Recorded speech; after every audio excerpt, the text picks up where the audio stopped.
মুক্তিযুদ্ধ মন্ত্রণালয়ের কর্মকর্তাদের সাথে মতবিনিময়ে প্রধানমন্ত্রী শেখ হাসিনা বলেন, আন্দোলনের নামে যারা নাশকতা করছে, আগুনে মানুষ পুড়িয়ে মারছে, তাদের বিরুদ্ধে প্রতিরোধ গড়ে তুলতে হবে। জনগণকে সেবা দিয়ে ভোট নিতে হবে, মানুষ মেরে খুন করে নয়। ঢাকায় আগুনে আজকে জ্বালিয়ে দিচ্ছে দেশের মানুষকে। একটা বিশ্ববিদ্যালয়ে যাচ্ছে ছাত্রী, তাকে পুড়িয়ে দিল। বাসের ভিতর আগুন দিচ্ছে, আগুন দিয়ে মানুষ পোড়ানো, মানে আন্দোলনই হচ্ছে মানুষ পোড়ানো, আন্দোলনই হচ্ছে মানুষকে করা।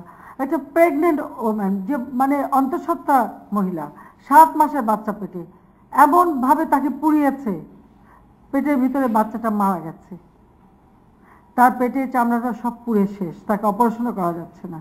কিভাবে তাকে বাঁচাবে, ওই বাচ্চাটাকে বের করবে, ডাক্তার এখন সেই চিন্তা। এই ধরনের বিভৎস ঘটনা এই বিএনপি জামাত জোট করে যাচ্ছে। বিএনপির মিথ্যাচারের সমালোচনা করে প্রধানমন্ত্রী বলেন, খালেদা জিয়া যদি মনে করেন ভারতের নেতারা বিএনপিকে ক্ষমতায় বসিয়ে দেবে, তবে তা দুর্ভাগ্যজনক। একদিকে মানুষকে ধোঁকা দেওয়া, কি অবরোধ আর অপরদিকেই করা, কারণ উনি করতে চাচ্ছেনটা কি, দেশটাকে ধ্বংস করতে চাচ্ছেন।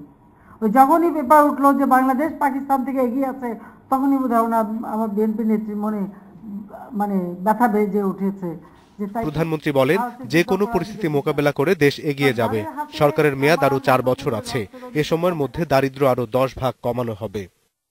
অনিমেষ কর, ইন্ডিপেন্ডেন্ট নিউজ, ঢাকা।